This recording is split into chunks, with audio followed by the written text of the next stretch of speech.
뭐 수투에서도 했었던 거고요. 연속함수의 도함수가 주어질 때 이 도함수로부터 원래 함수를 추적해봐라.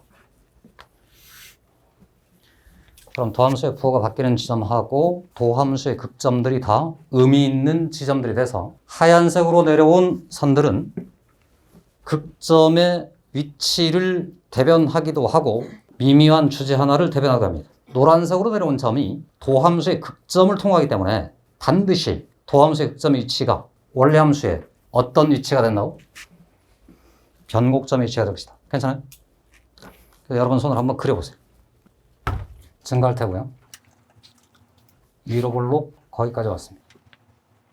감소해서 이 점이 변곡점이 생길 테니까 여기까지는 계속 위로 볼록일 테니까 이리 왔다 갔다. 도함수는 계속 음수지만 도함수가 증가하고 올라가기 때문에 원래 함수는 아래 볼록으로 이렇게 바뀔 것이고 거기서 기울기 제로. 다시 도함수가 감소해 내려오기 때문에 위로 볼록으로 바뀐 채로 내려왔는데 여기 구멍 뚫렸다는 말의 뜻이 기울기가 급격히 변하면서 꺾임 현상이 벌어지고 도함수가 다시 떨어지고 있기 때문에 위로 볼록인 곡선 하나가 또 올라가서 이렇게 갔는데 여기서부터는 다시 꺾여서 감소는 하는데 아래 볼록일 테니까 이렇게 와서 기울기 제로를 기록했다가 쭉 올라가는 이런 형태의 그림을 논할 수 있습니다. 그래서 그 시절에 우리가 정했던 것처럼 연속함수에서는 극점에 정의되는 방식이 연속함수에서 극점을 정의하는 방법, 도함수의 부호가 바뀔 때이다. 인정이 되죠? 연속함수에서는 미분계수가 0이 아니어도 극점을 정의할 수 있다고 그랬습니다. 같은 방식대로 기울기가 제로가 된다 해서 그 위치에서 극점이라고 단정할 수도 없었습니다. 오직 도함수의 부호의 변동 순간을 찾는 게 일이었습니다. 됐죠? 그러다가 이계의 도함수라는 걸 배웠습니다. 이계의 도함수가 존재한다는 말은 애초부터 이 함수는 미분 가능 함수로 제한되어 있단 말인데 그런 전제하에 극대를 정의해보라는 주제가 있습니다. 그럼 극대 현상이 벌어진다는 말이 여하튼 올라가 어떤 값을 찍고 다시 떨어지는 장면, 이곳에 극대가 있는 거니까 반드시 극대에서는 이계의 도함수가 존재하는 한 곡선이 어디로 볼록인 상태라고? 위로 볼록이다 말이지. 해서 미분계수는 제로가 되고 이계의 도함수의 함수값이 음수가 되는 사태가 벌어지면 저 위치가 극대라고 정의할 수 있습니다. 그럼 얘는 반드시 반대 현상이 또 벌어질 테니까 미분계수는 제로이면서 이계의 도함수의 함수값이 양수가 되는 순간이면 아래 볼록인 미분계수 제로 지점이니까 극소가 되겠습니다. 됐죠? 그러면 도함수도 빵이고 이계의 도함수도 빵이에요. 그렇다면 그 위치에서는 어찌해야 된다? 어딘가에서 미분계수도 제로이면서 이계의 도함수의 함수값마저도 제로인 사태를 만났습니다. 그럼 저 위치에서는 이게 극점이라는 겁니까? 변곡점이라는 겁니까? 뭐라는 겁니까? 알 수가 없어서 이런 상황을 만나면 반드시 좌우를 확인해 봐야만 옳습니다. 그러니까 이 상황에서 이 사태를 해석해냈잖아요. 여기 지금 등호가 없잖아요, 지금. 이렇게는 참인데 이해가? 이렇게가 참이라고 말할 수 있다 없다? 그럴 수 없다. 다시 해요. 그러니까 극대가 되면 여기에 등호가 있어야 돼요.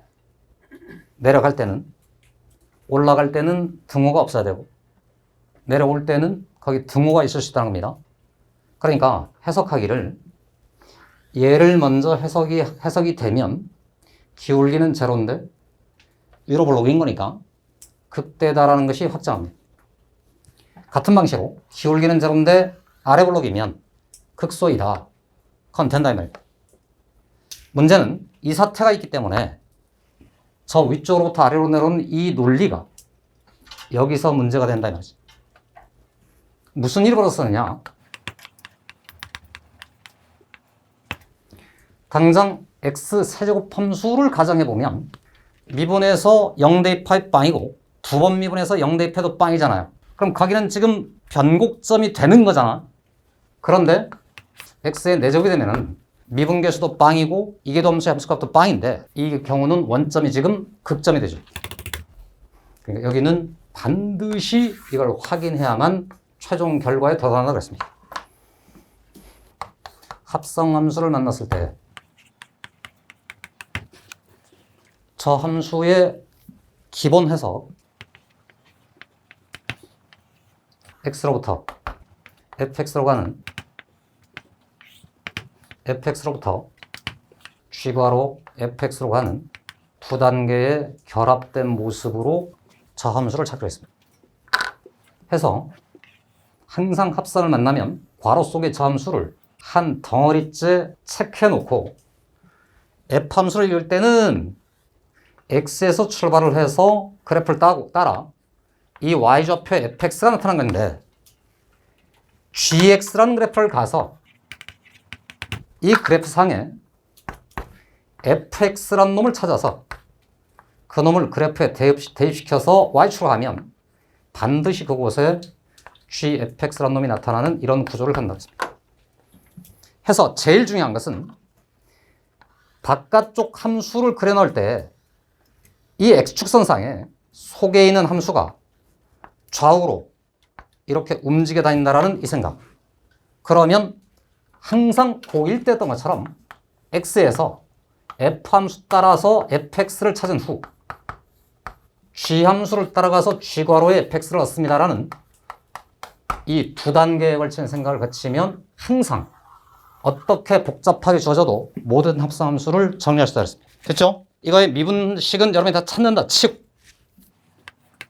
그때 주어진 그 합성 함수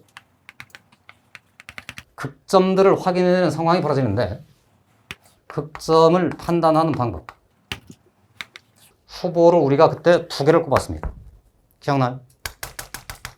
1번이 맞아요. 1번 얘 미분식으로부터 f함수의 극점에 x좌표를 찾아서 그놈하고 진짜 x가 같아지는 이 장면일 때 주어진 저 합성함수의 극점이 만들어질 수 있다 그랬습니다.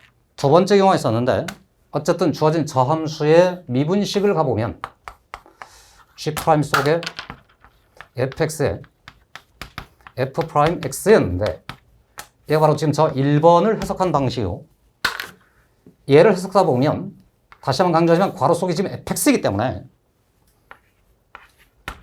2번 g 함수의 극점에 x좌표를 누구와 같다고 해석한다고? fx와 같은 요 순간을 해석해내면 요 fx 녀석이 g 함수의 극점의 x좌표를 지나갈 때 이번에 보고가 바뀌기 때문에 이렇게 두 번째 후보를 정한다 그랬습니다. 이렇게 두 후보를 정한 후에 1번과 2번이 서로 다를 때는 무조건 그 모두가 다 극점 위치인데 이들이 겹쳐지는 장면도 있었잖아, 그치? 그때 항상 이들의 합집합을 취하면 겹쳐져도 해당하는 그 위치가 특별히 합성했을 때는 여전히 극점이 됩니다 해서 극점들을 판정하는 방법을 그때 우리는 그렇게 정리했습니다. 되죠? 극대 다음에 반드시 뭐가 나올 수밖에 없다고? 극수와, 그지? 극대 극수는 반드시 번갈아 등장한다는 생각. 이러면 극대점의 개수, 극소점의 개수 따위를 일일이 추적할 때도 그놈들을 해결할 수 있었습니다. 방정식을 만났는데 얘를 그리고 얘를 그리면 어쨌든 해결은 되겠지. 그러니까 방정식이 됐든 최대 초소가 됐든 풀이 방법이 항상 둘로 갈린다 그랬습니다. 1번은 그야말로 직접 다 그리는 거예요. 극대 극소의 저 판정법을 동원해서 얘의 극대 극소점 다 찍고 증감을 확인해서 그린 후 얘를 그리면서 확인한다. 이 함수 자체를 진짜로 그려버리면 최대 최소도 다 구할 수 있다. 근데 그걸 그리는 과정이 너무 황망해질 때가 많기 때문에 더 효율적인 방법들을 우리가 찾은 바가 있는데 지금 여기서 보는 것처럼 얘하고 완전히 일치된 상태이기 때문에 이럴 때 치환을 거치면 더 단순한 문제로 변형시킬 수 있단 말이지. 그러니까 주어진 이따위 방정식을 만났을 때 저 fx란 자식을 t라고 치환하게 되면 반드시 그 말했듯이 gt랑 t가 같습니다. 이 말이잖아. 그럼 얘네들이 연립을 거치면 한마디로 말해서 y = gt를 그리고 y = t를 찾아서 교점의 x좌표를 찾으면 y = fx하고 y = t하고 그려서 최종 x를 찾으면 끝이다. 같은 방식대로 얘의 최대 추수를 구할 때도 속에 있는 저 fx란 녀석을 과감하게 치환하고 나면 결국 gt란 녀석에 대하여 최대 추수를 묻는 것으로 바꿀 수 있다. 다만 저렇게 치환할 때는 항상 주의할 점이 뭘 재구성해놔야 된다고? 반드시 범위를 재구성해서 새로운 함수를 만든 그 함수의 최대 추수를 찾겠다고 생각하면 끝입니다.